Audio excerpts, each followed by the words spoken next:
Add 2 tablespoons of ginger and garlic paste to a medium-sized mixing bowl. Add some of the juice from 1 lemon, then add 1 to 2 tablespoons of your favourite garam masala mix.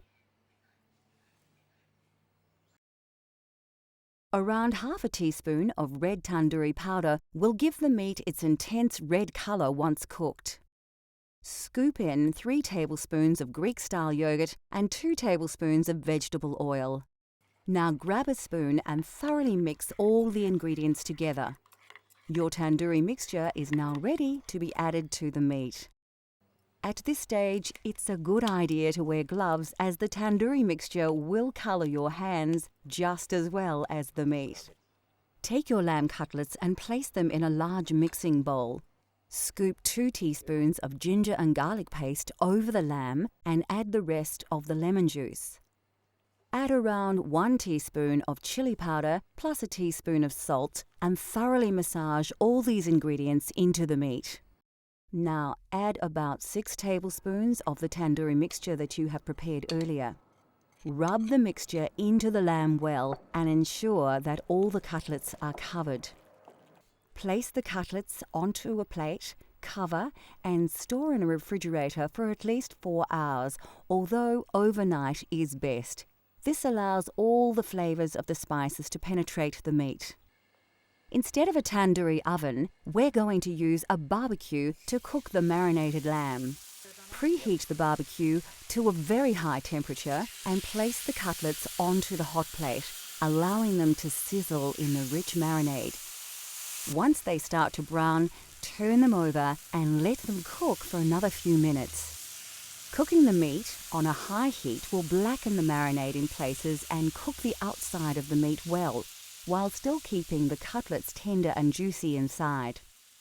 When ready, place the cutlets on a bed of lettuce. Serve with a simple salad made with cucumber, red onion, tomato and coriander. Finally, garnish with a wedge of lemon, which can be squeezed over the cutlets just before you enjoy them. Still to come on Cultural Flavours, India. We spice things up with an authentic style curry with Punjabi influences.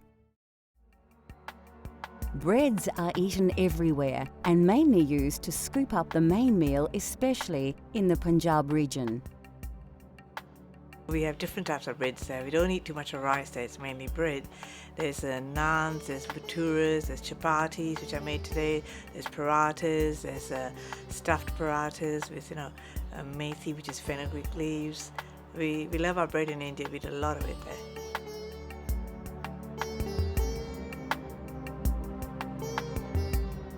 To create authentic Indian chapatis at home, you will only need a few simple ingredients to create your dough base.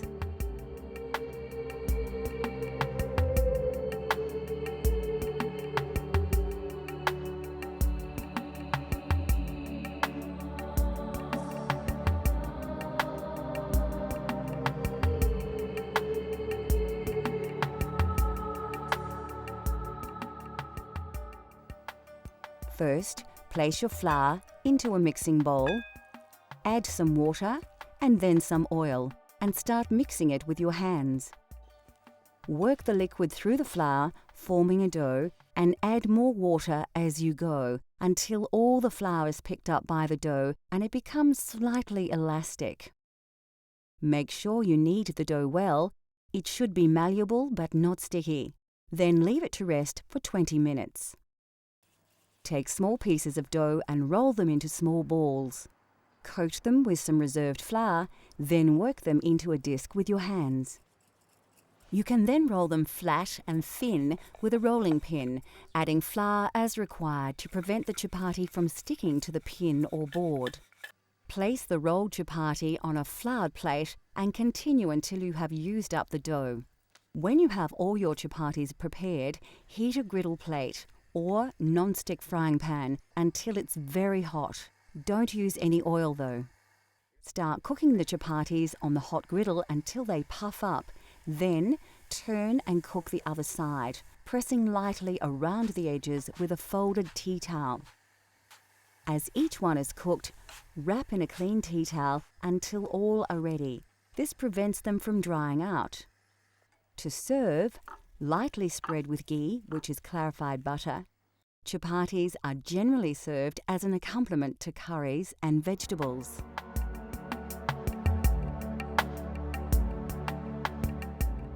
The southern region of Goa is famous for its fiery seafood curries, and this prawn curry is typical of the region. It's hot, spicy, and its intense flavours are the result of combining numerous ingredients. It's not a difficult curry to cook when you've been cooking. It has a lot of ingredients. You have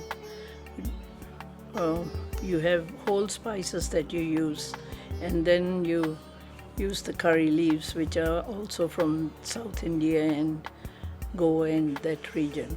And then you use other spices like curry powders, which we blend ourselves, and turmeric and chili powder and things like that. And then you use ground stuff, grind onions and whatever.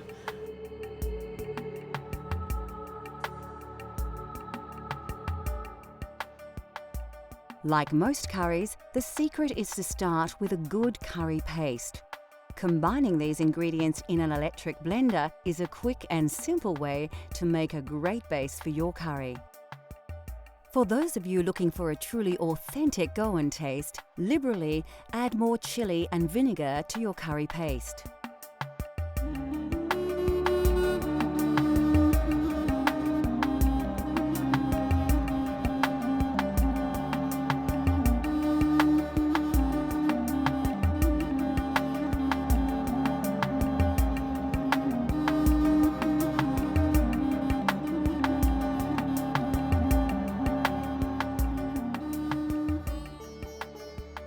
The second stage of this recipe requires a vast array of spices and other ingredients, so it's important to ensure that you prepare everything well before you start cooking. We're using green prawns with their shells intact, but you could use any type of prawn.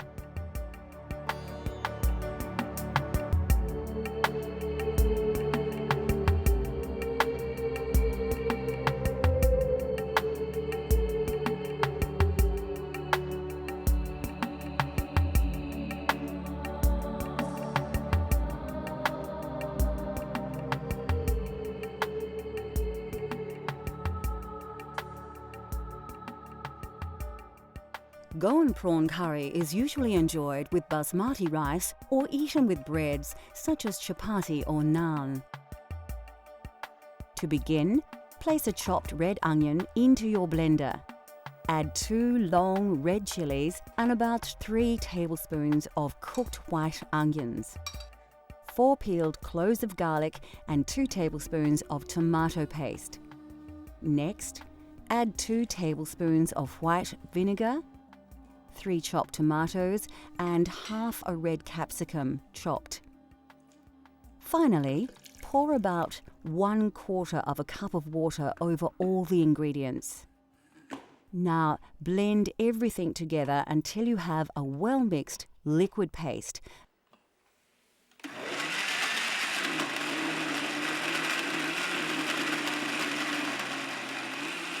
And put this to one side until later. To prepare the curry, heat some oil in a pan.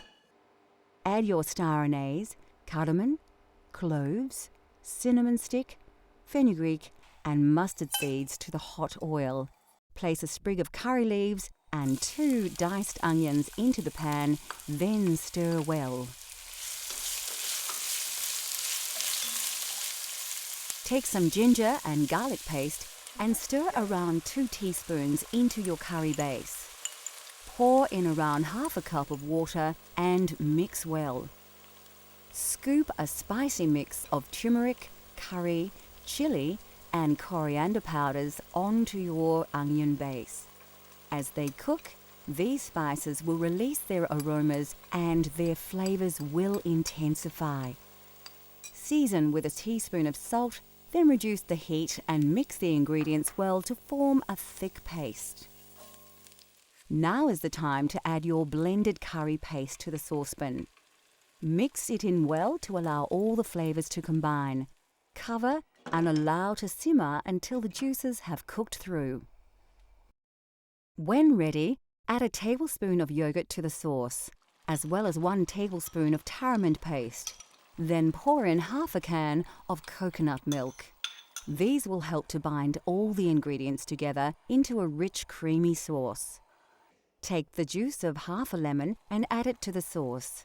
You can now add your prawns to the curry and then bring the sauce to the boil once to cook them. Remove the saucepan from the heat. Sprinkle 3 tablespoons of fresh chopped coriander and stir. Finally, cover and allow the curry to stand for 5 to 10 minutes before serving with basmati rice.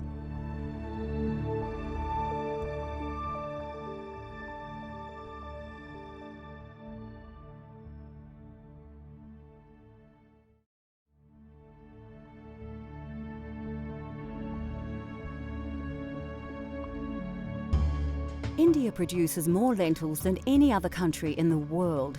These pulses are packed with high levels of protein as well as many essential minerals and vitamins. They are inexpensive, extremely nutritious, highly versatile and considered by many to be one of the healthiest food sources available. The most popular variety is Moong Dal. Commonly mixed with rice and sometimes with vegetables, these lentils form the basis of many very simple but healthy meals in India. They are so highly regarded by some Indian doctors that they are even prescribed to help with many stomach ailments. Black urd dal is very popular, especially across the north of the country.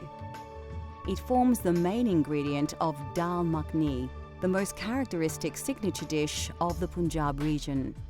Made with cream and butter, the dish takes over 8 hours to prepare. Very tasty and nutritious, dal makhani is usually accompanied by rice or served with freshly cooked chapatis. The white variety are simply black urd dal with their intensely flavoured shells removed. These are often soaked and ground to make delicious donuts, which are very popular throughout India. In southern regions such as Kerala, cooks use tur dal to create sambar, a spicy soup made with vegetables and tamarind. These small split chickpeas are chana dal. They have a variety of uses, not least as an ingredient in the crispy papadam, a favourite accompaniment at most Indian restaurants around the world.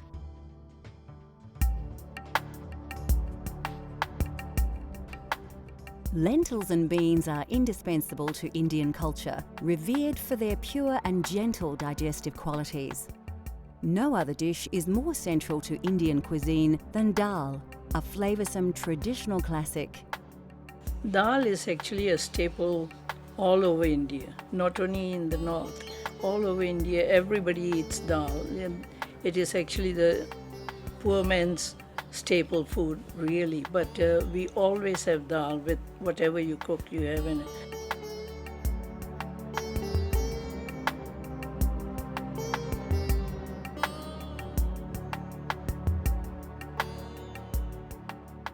From north to south, dal in all its forms is central to Indian cuisine.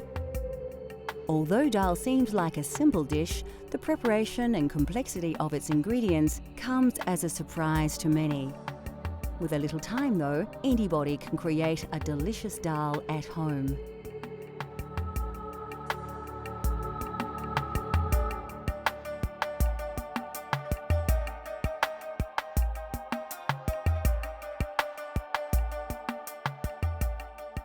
What gives this Punjabi masoor dal its amazing flavour is the traditional spice paste, bursting with a classic combination of spices that produce aromas that will transport your taste buds straight to India.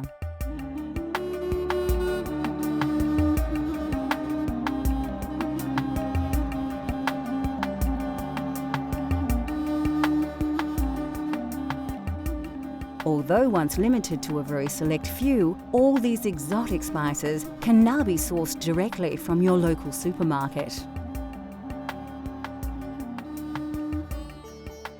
Firstly, take your washed red lentils and place them in a medium-sized saucepan. Add the water to the pot, then stir in your turmeric powder, salt, a dash of chili powder, the garlic and ginger paste, a dash of fenugreek seeds, and a tablespoon of oil. You can find garlic and ginger paste in most Asian grocers or simply buy them individually and combine them yourself.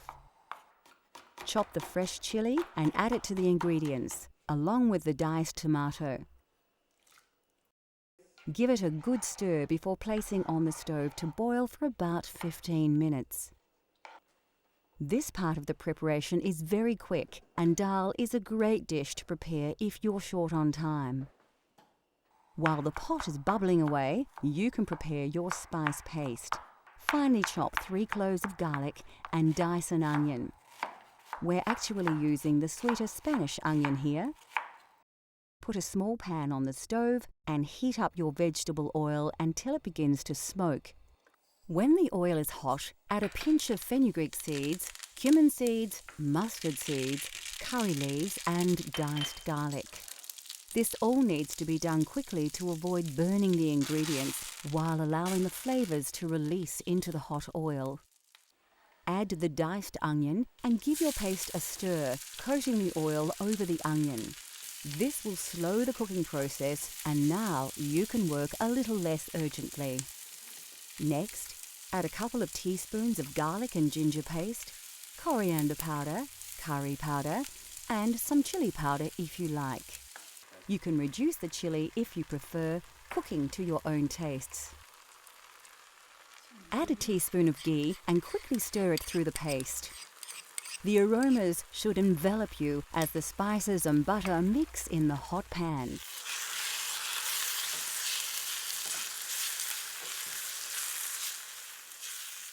By now, your dal should be cooking nicely, and a large portion of the water will have been absorbed by the lentils. Stir the spice paste into the dal on the stove top and mix in well. Keep it on the heat while stirring to help the flavours combine. Lastly, finely chop some fresh coriander, stalks and all, and add it to the dal. Keep a little aside to use as a garnish when serving. Now you too can prepare a traditional Punjabi masoor dal, a delicious, authentic vegetarian Indian dish, rich in flavours and good for you as well.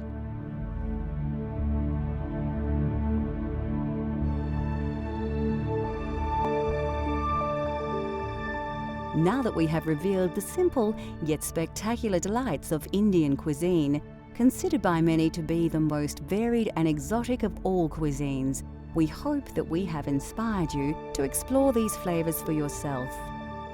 Cultural Flavours continues to explore the world and its cultures through the diversity of food.